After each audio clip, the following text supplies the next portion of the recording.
आज हम डॉक्टर जावेद इकबाल से गर्दन में मौजूद मुख्तलिफ किस्म की गिल्टियों के बारे में बात करेंगे। अस्सलाम वालेकुम सर। वालेकुम अस्सलाम। सर, मैं चाहती हूँ कि आप हम लोगों की अवेयरनेस के लिए बताएं गर्दन की गिल्टियों में मरीज को कब आना चाहिए और कब परेशान होना चाहिए। डॉक्टर इकबाल साहब हाँ, प्लीज। वैसे तो कोई भी बीमारी हो तो हमें कंसर्न होना चाहिए, परेशान नहीं होना चाहिए, जी जी सर। क्योंकि कुरान की एक आयत भी है, बाद औज़ु बिल्लाहि मिनश शैतानिर रजीम, वइज़ा यशफ़ीन वइज़ा मरज़तु फ़हुव यशफ़ीन। अल्लाह ताला ने जो भी मरज़ जब वो यानी मरज़ में मुब्तला करता है तो वो शिफा भी देता है। बेशक। तो इसलिए अल्लाह ताला ने कुछ बीमारियों के बारे में हम कहते हैं लाइलाज है, तो वो हमारे इल्म की कमी की वजह से है, वरना उसका इलाज जो है वो कभी ना कभी दरियाफ्त हो जाएगा। अच्छा देखें, ये बड़ा अच्छा आपने ये जो गर्दन की गिल्टियों के बारे में कहा, तो इसको मैं इस तरीके से डिवाइड करूँगा कि गर्दन की गिल्टियाँ किस एज में होती हैं। जी कुछ गर्दन की गिल्टियाँ बिल्कुल बच्चे के बहुत अवाइल उम्र में होती हैं। जी। ये होती तो पैदाइशी हैं, मगर बाज़ औक़ात थोड़ी-सी देर में ज़ाहिर होती हैं। तो इसमें ये याद रखना बड़ा ज़रूरी है कि जो बच्चों में गर्दन की गिल्टियाँ होती हैं ना, छोटे बहुत छोटे बच्चों में, जैसे कुछ महीनों में या कोई 1-2 साल के अंदर, ये अमूमन कैंसर नहीं होती।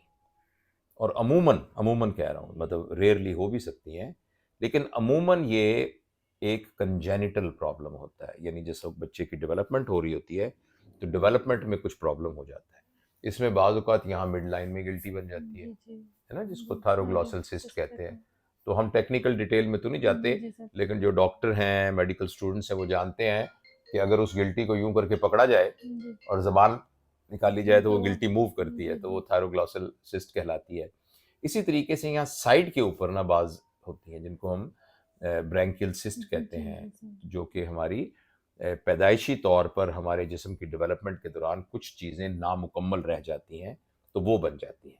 लिहाज़ा छोटे बच्चों में जब भी कोई गिल्टियाँ जो अमूमन यहाँ सेंटर में बने या साइड पे बने, तो ये अमूमन कंजेनिटल होती हैं, और डॉक्टर के पास अलबत्ता आपको इसको ज़रूर लेके जाना चाहिए, क्योंकि बाज़ औक़ात सिर्फ़ बड़े साइज़ की वजह से उनकी हमें ऑपरेशन करना पड़ता है, जी। और बाज़ औक़ात ये है कि ये भी देखना ज़रूरी है कि कुछ और ना हो।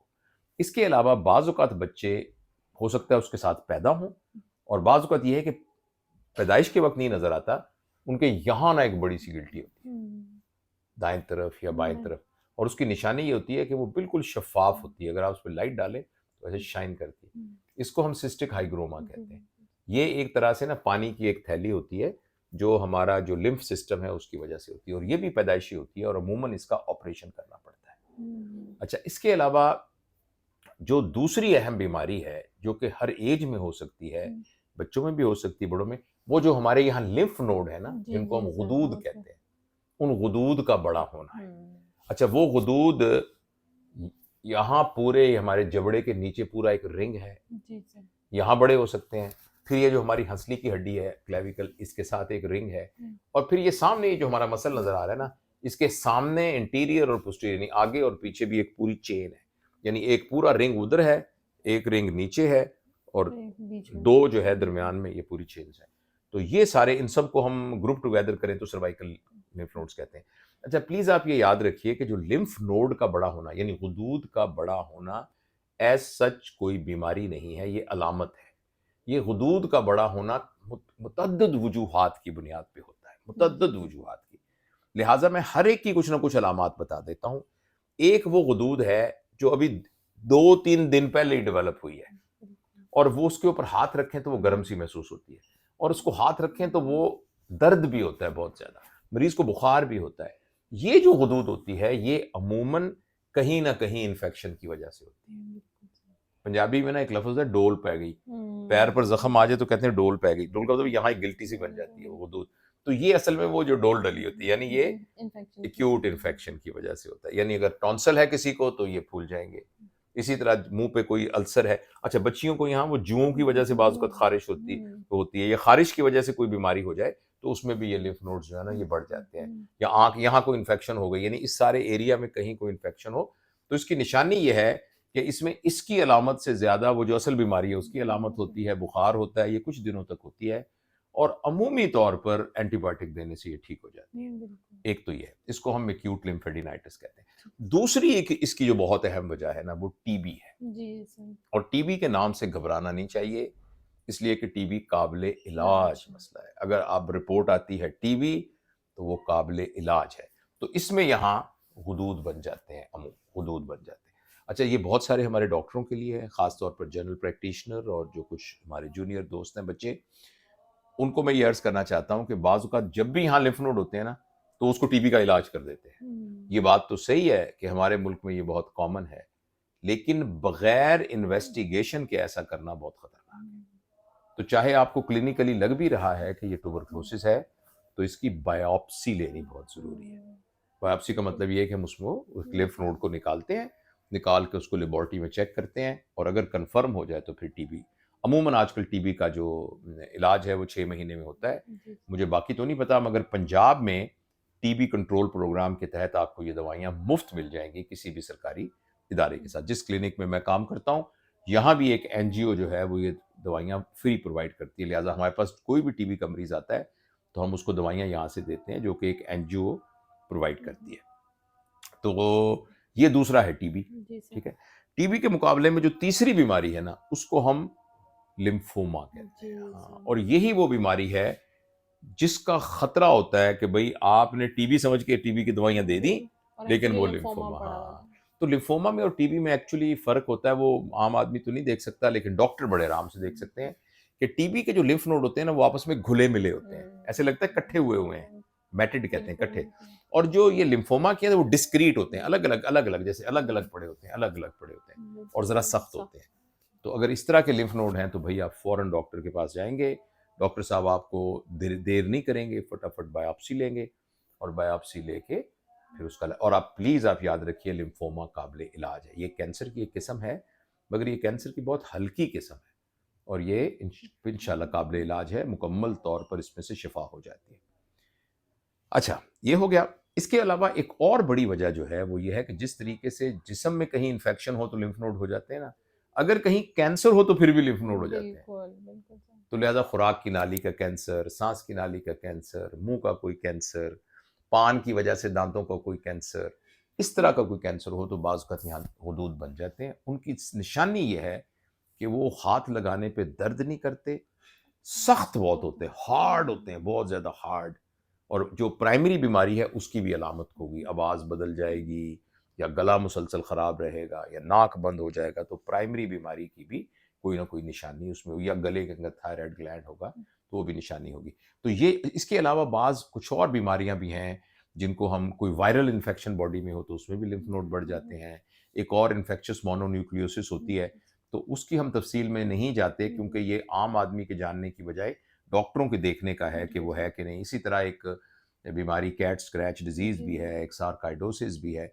मगर इन बीमारियों के बारे में तो हम यही कहेंगे कि जब भी लिम्फ नोड बड़े बड़े हों, हुदूद, तो आप एक्चुअली घर में ना बैठिए, डॉक्टर को फ़ौरन दिखाइए ताकि वो फैसला करके देख ले कि इसमें क्या-क्या चीज़ें हैं जिनकी वजह से है। अच्छा सर, मैं चाहूँगी कि आप बीच में उसको भी कवर करें कि कई लोग जो जैसे वो साइलेंटाइटिस वगैरह के केसेस हाँ, होते हैं उस। जी हाँ। इसके अलावा हमारे ये तो हो गए ना ग्लैंड्स हो गए। इसके अलावा हमारे मुँह में अल्लाह ताला ने थूक के पैदा करने के ग्लैंड बनाए हैं और वो 3 किस्म के ग्लैंड हैं। एक ग्लैंड है जो यहाँ होते हैं, आपको जिनको कनपेड़े कहते हैं ना, जैसे या उसको पैरोटिड ग्लैंड्स कहते हैं, पैरोटिड कान के नीचे। तो यहाँ अगर कोई गिल्टी हो जाए तो वो पैरोटिड ग्लैंड के अंदर गिल्टी होती है। अच्छा, और ये अमूमन ट्यूमर होता है जो कि अक्सर कैंसर नहीं होता लेकिन कैंसर बन सकता है, यानी वो मिक्स्ड पैरोटिड ट्यूमर होता है। तो यहाँ कोई गिल्टी है, मगर दोनों सूरतों में इलाज उसका ऑपरेशन ही है। ठीक हो गया। अच्छा, और यहाँ जो है ना, जो हुदूद है उसको सबमैंडिबुलर ग्लैंड कहते हैं, दोनों तरफ होता है। अच्छा, इसका ऐसा है कि इसकी जो रुतूबत जिस डक्ट से निकलती है ना, वो नीचे से ऊपर की तरफ जाती है, लिहाजा उसके अंदर ना स्टेसिस हो सकता है, यानी वहाँ वो जैसे पानी रुक जाता है ना, रुक सकता है और उसमें स्टोन बन सकती है। उसकी रुतूबत से स्टोन बन सकती है। और जब स्टोन बनती है तो उसकी पक्की निशानी ये होती है कि आप खाने को देखते हैं तो ये फूल जाता है, और खट्टी चीज को देखते हैं या ख्याल भी लेके आते हैं तो वो फूल जाता है और दर्द होता है। और बाज़ औक़ात ये स्टोन मुंह में फील हो जाती है, फील ना हो तो फिर एक्सरे पे पता लग जाती है। तो ऐसी सूरत में भी डॉक्टर के पास जाना पड़ता है। अगर स्टोन यहाँ से निकल सकती हो तो बड़ी ज़बरदस्त बात है, लेकिन बाज़ औक़ात पूरा का पूरा ग्लैंड ही निकालना पड़ता है। तो ये जो ग्लैंड हैं, ये इनको हम पैरोटिड ग्लैंड या सबमैंडिबुलर ग्लैंड कहते हैं। इसके ट्यूमर अमूमन कैंसर नहीं होते, बिनाइन होते हैं, लेकिन इसकी सर्जरी बहुत ध्यान से करनी पड़ती है क्योंकि सर्जरी के दौरान गलती करने पर ये बिनाइन ट्यूमर मैलिग्नेंट ट्यूमर में कन्वर्ट हो सकता है अगर हम इसके कैप्सूल को रप्चर कर दें। तो ये बात है। खैर यानी ये एक ज़मीनी बात है। वो बायोप्सी से पता चलेगा। इसके अलावा गर्दन के ऊपर एक बड़ी बहुत कॉमन वजह गिल्टी बनने की गल्लड़ है, जिसको जी, थायराइड कहते बिल्कुल, हैं। उस पर हम बिल्कुल। मुतअद्दिद वीडियोस बना चुके हैं, और अगर आपने देखना है कि ये आपकी गल्लड़ है या गिल्लड़ नहीं है, तो एक सिंपल सा टेस्ट है कि आप एक घूंट पानी का पीजिए और पानी को निगलिए। अगर वो स्वेलिंग मूव कर रही है तो तो वो वो गिल्लड़ है, गिल्लड़ वो थायराइड। अगर मूव नहीं कर हुँ, रही तो उसके अलावा कुछ और है। तो जो थायराइड ग्लैंड है वो, उसके बारे में बहुत दफ़ा हम बात कर चुके हैं। और अगर थायराइड ग्लैंड सोजिश की वजह से भी बढ़ सकता है, आयोडीन की कमी की वजह से भी बढ़ सकता है, रिसौली की वजह से भी बढ़ सकता है, तो किसी वजह से भी बढ़ा हो तो उसके लिए भी डॉक्टर के पास या सर्जन के पास जाना ज़रूरी है। तो लिहाजा मुख्तसर यही है कि हमारे गर्दन के इर्द-गिर्द अमूमी तौर पे वो गिल्टियाँ, जो छोटी-छोटी गिल्टियाँ बनती हैं और फिर वो खुद ही ख़त्म हो जाती हैं, या ये है कि अभी रिसेंट बनी हुई होती हैं, तो ऐसी को अमूमन डॉक्टर जो हैं वो सिर्फ दवाइयाँ देते हैं और ठीक हो जाता है। लेकिन अगर कोई भी गिल्टी परसिस्ट कर रही है और ठीक नहीं हो रही है, तो फिर बायोप्सी से कम कोई और तरीक़ेकार नहीं है। यानी उसका एक टुकड़ा निकालना, बाज़ का तो वो टुकड़ा सिर्फ सुई से भी निकाला जा सकता है, सिंपल सुई से भी निकाला जा सकता है। एक स्पेशल सुई होती है, जिसे ट्रू कट कहते हैं, उससे भी निकाला जा सकता है। और बाज़ का तो उस पूरे को निकाल के उसको लेबॉरेटरी में मुआयना कराना बहुत ज़रूरी है। तो लिहाजा आपके भी अगर इस तरह का कोई मरीज़ हो, तो ये सारी मालूमात आपके लिए इंशाअल्लाह फ़ायदेमंद होंगी। कोई और बात आपके ज़हन मेरे में? ख्याल है सर आपने सारे ही ऑलमोस्ट किस्म के नेक को कवर कर लिया है। लोगों के लिए अच्छा होगा कि प्लीज़ घर में ना बैठिए, अगर मुसलसल गर्दन में किसी किस्म का भी कोई वदूद है, अपने डॉक्टर को आके चेक कराएँ। शुक्रिया डॉक्टर साहब। तो बाय द वे मैं तारुफ़ करा दूँ, ये हमारी कॉलीग हैं, हमारी बिटिया भी हैं, हमारी बहन भी हैं, हमारी साथी भी हैं। इनका नाम निदा है, निदा तबस्सुम, और ये फ़िज़िशियन हैं, यहाँ इकबाल अस्पताल में ये मेडिकल की प्रैक्टिस करती हैं। और आपको शायद इल्म में हो कि हमारा ना ऑनलाइन भी अवेलेबल है कंसल्टेशन, जी, ऑनलाइन। जी, जी सर। तो वो मैं बल्कि अपनी टीम को कहूँगा कि उसका जो है वो उसमें जो उसका लिंक है वो इस वीडियो के साथ दे दें। तो अगर कोई ऑनलाइन भी कॉन्टैक्ट करना जी, चाहे तो हम उसकी खिदमत कर सकते हैं। जी सर। Thank you.